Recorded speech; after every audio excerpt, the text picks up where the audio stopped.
अंग्रेजी सीखने के लिए हैव हैज हैड का ज्ञान होना बेहद जरूरी है। इसके बिना आप अंग्रेजी में एक कदम आगे नहीं बढ़ा सकते।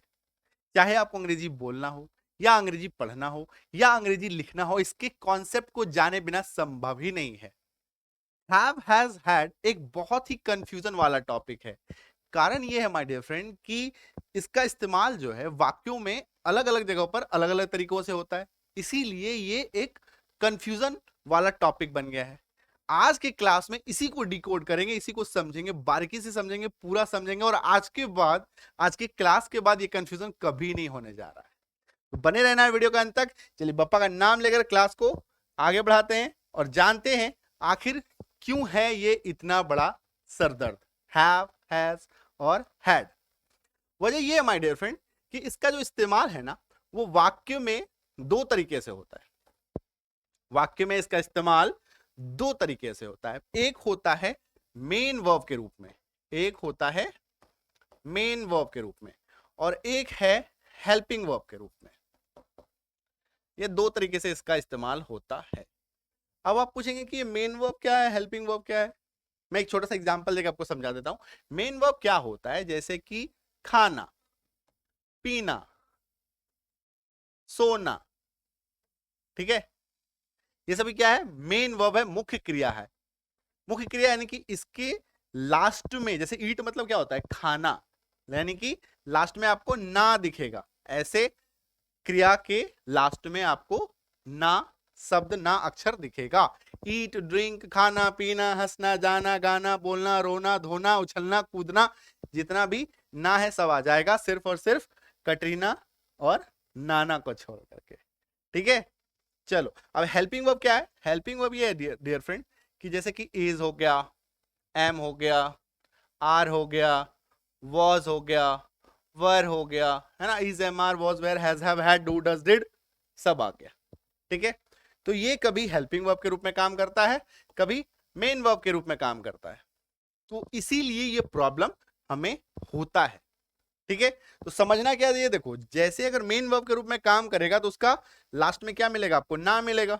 और हेल्पिंग वर्ब के रूप में जब काम करेगा तो वो जो है, हेल्पिंग वर्ब का काम क्या है, मेन वर्ब का मदद करना। हेल्पिंग वर्ब का काम क्या है, इसका हेल्प करना। मेन वर्ब का, मुख्य क्रिया का हेल्प करना हेल्पिंग वर्ब का काम है, इसलिए नाम ही है हेल्पिंग वर्ब। वर्ब का मदद करना, वर्ब का मदद करना। ठीक है, तो यही दो प्रकार से इस्तेमाल होता है और इसी को हम लोग को समझ लेना है। मेन वर्ब के रूप में जब काम होगा तो क्या होगा, हेल्पिंग वर्ब के रूप में काम होगा तो क्या होगा। ठीक है, तो चलो बारीकी से समझते हैं और डिटेल से समझते हैं। ये देखो, तो सबसे पहले हम लोग समझते हैं कि मेन वर्ब के रूप में इसका इस्तेमाल क्या होगा। सबसे पहले क्या समझेंगे, मेन वर्ब के रूप में। ठीक है, अभी देखो मेन वर्ब का मतलब क्या है, रखना, लास्ट में ना आ गया, पास होना, ना आ गया, है ना। तो प्रेजेंट में इसका इस्तेमाल होता है, प्रेजेंट में इसका इस्तेमाल होना है। और इसका मतलब जब मुख्य क्रिया के रूप में इस्तेमाल होगा, मेन वर्ब के रूप में जब इस्तेमाल होगा, तो इसका मतलब क्या होगा, रखना या पास होना, पास होना। ठीक है, जैसे कि मेरे पास एक कलम है, मेरे पास एक कलम है, तो मेरे पास ये कलम का होना, पास होना, है ना, ये हो गया। तो इसी तरीके से इसका इस्तेमाल देखो, नियम समझ लो, आई, यू, वी, दे, ये चार चीज के साथ इसका इस्तेमाल होगा। आई, यू, वी और दे, है ना। और भी चीजों के साथ इस्तेमाल होगा, बट वो आप आगे क्लास में समझेंगे। अभी मैं ज्यादा डिटेल में नहीं जाऊंगा, नहीं तो फिर आपको कंफ्यूजन क्रिएट होगा। जैसे कि प्लूरल नंबर्स के साथ भी हम लोग हैव का यूज करते हैं, लेकिन अभी हम लोग सिंगुलर प्लूरल में उतना डिटेल में, उतना डेप्थ में नहीं जाएंगे। फिलहाल आप समझिए आई, यू, वी, दे के रूप में। ठीक है, एग्जाम्पल देखिए, जैसे कि मेरे पास एक कार है, पास है, पास होना। ठीक है, तो मेरे पास एक कार है, I have a car. Structure देख लो क्या हो गया, subject plus have plus object, subject plus have plus object. अब देखो मेरे पास आई हो गया सब्जेक्ट, पास है, पास है इसका अंग्रेजी हो गया हैव, क्या है, एक car, a car, I have a car. बन गया वाक्य, बन गया वाक्य, है ना, इजी, समझ में आया। नेक्स्ट देखो, उनके पास एक पालतू जानवर है, उनके पास एक पालतू जानवर है, स्ट्रक्चर वही रहेगा, उनके तो दे हो गया, पास है, पास है का अंग्रेजी हैव हो गया। एक पालतू जानवर, अ पेट, दे हैव अ पेट, उनके पास एक पालतू जानवर है, बन गया वाक्य, है ना सिंपल। चलो नेक्स्ट देखो, नेक्स्ट इज हमारे पास एक बगीचा है, हमारे पास एक बगीचा है, हमारे पास, हमारा का अंग्रेजी वी हो गया, पास है हैव हो गया, एक बगीचा a garden, we have a garden, बन गया। कोई इशू, कोई दिक्कत? स्ट्रक्चर वही, subject plus have plus object, that's it, clear. चलो नेक्स्ट देखो, हैव का इस्तेमाल अब हम लोग देखेंगे हेल्पिंग वर्ब के रूप में, मेन वर्ब के रूप में इस्तेमाल देख लिया, जिसका मतलब ये था पास है, कोई भी चीज मेरे पास है, उनके पास है, आई यू वी दे के साथ इस्तेमाल होना है, ठीक है। हेल्पिंग वर्ब के रूप में देखो, सहायक क्रिया हेल्पिंग वर्ब, जिस हिंदी वाक्य के अंत में आपको दिखे चुका हूं, चुके हो, चुके हैं, चुकी है ना, चुकी है,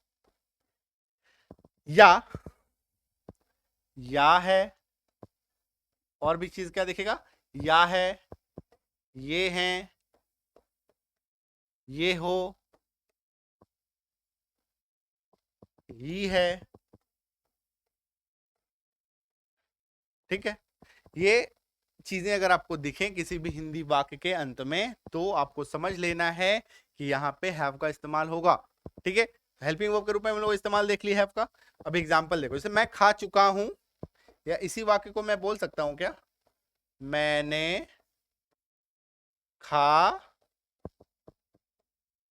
लिया है, मैं खा चुका हूं या मैंने खा लिया है, काम कंप्लीट हो गया, है ना, एक ही वाक्य है दोनों।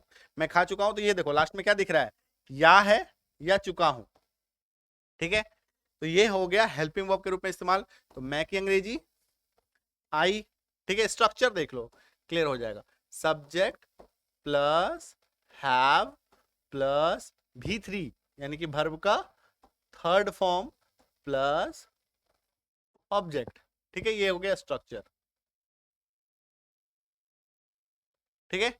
Subject plus have plus V3 plus object, मैं खा चुका हूं, अभी देखो सब्जेक्ट आई हो गया, चुका हूं का अंग्रेजी हैव हो गया, खाना ईट हो गया, वर्ब थर्ड लगाना है, ईट एट ईटन, तो ईटन हो गया, आई हैव ईटन, ऑब्जेक्ट इस वाक्य में है नहीं। जैसे मानो एक कि मैंने एक एप्पल खा लिया, मैंने एक सेब खा लिया, I have eaten an apple, तो एन एप्पल आ जाएगा आगे तो ऑब्जेक्ट हो जाएगा, बट इस वाक्य में ऑब्जेक्ट नहीं है, क्लियर क्या, आई हैव ईटन, मैं खा चुका हूं, कोई डाउट, क्लियर ना।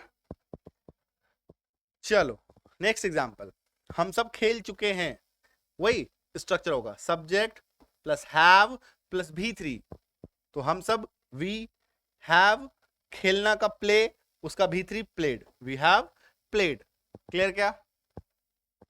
नेक्स्ट एग्जांपल देखो, ठीक है, तो यहां पे क्लियर हो गया, कोई डाउट, कोई दिक्कत, बढ़ेंगे, हैज को समझेंगे, है ना, जानेंगे हैज को। हैव का देख लिया कि अगर मेन वर्ब के रूप में इस्तेमाल हो रहा है तो क्या होगा, हेल्पिंग वर्ब के रूप में इस्तेमाल हो रहा है तो क्या होगा, स्ट्रक्चर क्या होगा, दोनों अलग अलग तरीके से, है ना।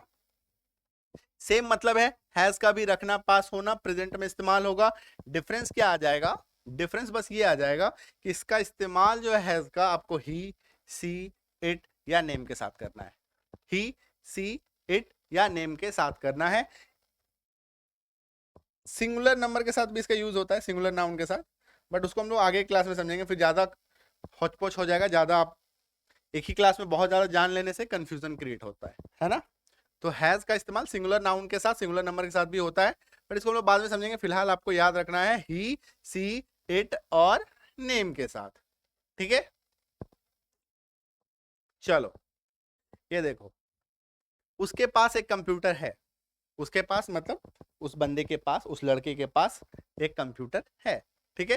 तो स्ट्रक्चर देखो, subject plus has plus object, बस simple, subject plus has plus object, कोई टेंशन नहीं, बहुत ही सिंपल सा। तो उसके पास है, किसी बॉय के पास है ना, ये वाक्य से एकदम एग्जैक्टली क्लियर नहीं हो पा रहा है कि वो लड़का या लड़की है, तो ही या सी कुछ भी लग सकता है, मैंने यहाँ पे ही लगा दिया, तो सब्जेक्ट हो गया ही, पास है उसके लिए आ गया हैज। क्या है भैया, एक कंप्यूटर है, computer, he has a computer, और यहां पे हम लोग सी भी लगा सकते हैं, she has a computer, both are correct, दोनों सही होगा। ठीक है, क्लियर। चलो नेक्स्ट देखो, उस रानी के पास एक स्कूटी है, सेम स्ट्रक्चर, रानी है ना, तो पहले रानी लिख लिया, पास है, हैज हो गया, क्या है, एक स्कूटी, और स्कूटी, रानी हैज स्कूटी, बन गया वाक्य, कोई इशू कोई डाउट। चलो नेक्स्ट देखो, हैज का इस्तेमाल हेल्पिंग वर्ब के रूप में, ठीक है, चुका है, चुकी है, जिस हिंदी वाक्य के लास्ट में आपको दिखे, या है, ये है ना, या है, यही भी दिख जाए तो भी आपको हैज का इस्तेमाल करना है। पहचानने का तरीका मैं आपको बताऊंगा अभी।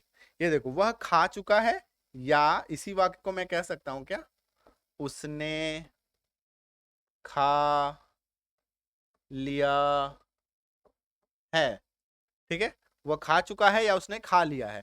स्ट्रक्चर देख लो पहले, subject plus has plus verb का तीसरा फॉर्म प्लस ऑब्जेक्ट, ठीक है, ठीक है। अभी देखो, वह ही चुका है, उसके लिए हैज आ गया, खाना, खा, ईट आ गया, उसका वर्ब थर्ड लगाना है, ईटन आ गया, ही हैज इटन, उसने खा लिया है ना। तो वाक्य के अंत में आपको देखना है, या है, या चुका हूं, चुके हैं, चुका है, ये सब अगर आपको दिख जाए, ये सब अगर आपको दिखे तो आपको समझ लेना है कि आपको हैज का इस्तेमाल करना है। और पहचानने का तरीका क्या हो गया, वर्ब थ्री आपको दिख रहा है, वर्ब थ्री जैसे दिख गया तो समझ में आ गया ना कि यहाँ पे हेल्पिंग वर्ब के रूप में इसका इस्तेमाल हुआ है ना। और प्लस क्या है, हिंदी वाक्य के अंत में अगर मेन वर्ब के रूप में इस्तेमाल होगा तो पास है लिखा हुआ दिखेगा, इसमें ऐसा कुछ दिख नहीं रहा, तो वाक्य में भी अंतर है, हिंदी वाक्य में भी हमको अंतर दिखेगा, प्लस उसके स्ट्रक्चर में भी आपको अंतर दिखेगा, प्लस आपको उसके इस्तेमाल, उसके यूजेस में भी आपको अंतर दिखेगा, हर जगह आपको डिफरेंस दिखेगा। और उसी डिफरेंस से आपको समझ लेना है कि यहाँ पे हैव और हैज का इस्तेमाल मेन वर्ब के रूप में हुआ है या हेल्पिंग वर्ब के रूप में हुआ है। ठीक है, जैसे वह जा चुकी है तो सी, ठीक है, चुकी है उसके लिए क्या आ गया, हैज, जाना का गो, है ना, उसका भी three, gone, she has gone, बन गया वाक्य। ठीक है, मोना कपड़े धो चुकी है तो मोना लिख लिया, चुकी है हैज, धोना वॉश, वॉश का भी थ्री लगाना है, वॉश्ड, क्या धो चुकी है, कपड़े, क्लोथ्स, तो Mona has wash the clothes, Mona कपड़े धो चुकी है, बन गया वाक्य, है कि नहीं।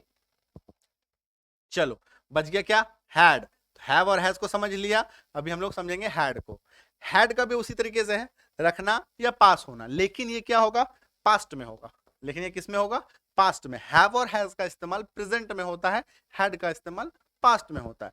हैव और हैज और हैड में ये मुख्य डिफरेंस ये भी है, ठीक है, बाकी मीनिंग तो वही रहेगा।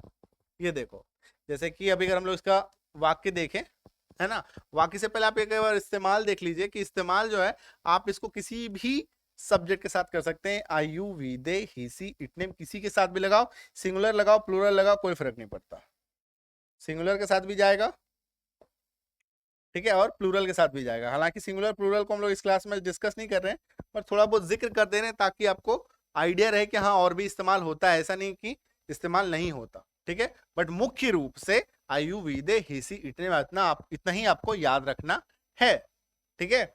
अभी देखो, जैसे मान लो कि आपके पास एक कार था, मुझे पता है आपके पास एक बहुत बढ़िया कार था, एक शानदार कार था, ठीक है, तो पास था, मेरा फोकस किस में होगा, पास था, तो इसका स्ट्रक्चर देख लो पहले, subject plus had plus object, बस खत्म, subject plus had plus object, ठीक। अभी देखो समझना क्या है, आपके पास एक कार था, तो मेरा फोकस पास और था पे रहेगा, मेरा फोकस कहां पे रहेगा, पास और था पे रहेगा, ठीक। पास था दिख गया, मैंने हैड लगाया, आपका you had what, car, you had a car, बन गया वाक्य, subject plus had plus object, ये देखो सब्जेक्ट हो गया, ये देखो हैड हो गया, ये अकार जो है ये हमारा ऑब्जेक्ट हो गया, बन गया ना, वाक्य में कुछ है ही नहीं जान, सिंपल। ठीक है, हमारे पास एक कार था, वी हैड अ कार, उसके पास एक कार था, he had a car, she had a car, they had a car, बिंदास, है ना। अभी अब आ जाओ हैड का हेल्पिंग वर्ब के रूप में कैसे इस्तेमाल होगा। चुका था, चुकी थी, चुके थे, या था, ये थी, ये थे, ठीक है, या था, ये थी, ये थे। ये 6 तरीकों से आपको हैड का इस्तेमाल आपको दिखेगा। जिस हिंदी वाक्य के अंत में आपको ये दिख जाए तो आपको समझ लेना है कि हैड का इस्तेमाल यहाँ पे आपको कर डालना है। जैसे कि आप खा चुके थे, इसी वाक्य को मैं कह सकता हूं क्या, आपने खा लिया था, है ना। तो ये देखो, या था भी दिख गया ना आपको, और चुके थे भी दिख गया आपको। दोनों सेम वाक्य है, कहने का तरीका अलग। आप खा चुके थे, आपने खा लिया था, एक ही बात तो है ना। तो अभी देखो, आप खा चुके थे, आपने खा लिया था, बनेगा कैसे वाक्य, subject plus had plus verb का तीसरा रूप प्लस ऑब्जेक्ट। ठीक है, लिख लो इस सबको अच्छे से, subject plus had plus verb 3 plus object. आप खा चुके थे, आपने खा लिया था, you had eaten, you had eaten. वे पढ़ चुके थे, अभी देखो चुके थे दिख गया तो मैंने हैड लगा दिया, वे की अंग्रेजी दे लगा दिया। पढ़ना को कहते हैं स्टडी, इसका वर्ब 3 लगाना है, फॉर्मूला बोल रहा है, स्ट्रक्चर बोला स्टडीड, वाई को हटा के आईईडी लगा दिया, V3 बन गया। दे हैड स्टडीड, वे पढ़ चुके थे, है कि नहीं। चलो एक और एग्जांपल है, हमने पूरा कर लिया था, हमने वी कर लिया था, कर या था, है ना, या था, तो या था के लिए हैड लग गया। पूरा करना, कंप्लीट करना, उसका V3 completed, we had completed, बन गया ना वाक्य, है ना, बहुत इजी है। तो हैव हैज हैड को हम लोग इतना समझें तो 2 तरीके से इस्तेमाल हो रहा है, एक मुख्य क्रिया के रूप में, एक हेल्पिंग वर्ब के रूप में। मेन वर्ब के रूप में जब इस्तेमाल हो रहा है तो होना, पास होना, ये दिख रहा है, हैव हैज प्रेजेंट में यूज होगा, हैड पास्ट में यूज होगा, ठीक है। बाकी तीनों हेल्पिंग वर्ब के रूप में इस्तेमाल होगा। हेल्पिंग वर्ब के रूप में जब भी इस्तेमाल होगा, एक चीज कॉमन आपने देखा कि सभी में क्या आपको दिखा, कि सभी में वर्ब 3 आपको दिखा होगा कॉमन, हर किसी में वर्ब थर्ड लगा हुआ था, है ना। तो वर्ब थर्ड से आपको पहचानना है कि ये हेल्पिंग वर्ब के रूप में इस्तेमाल हो रहा है, ठीक है, क्लियर है।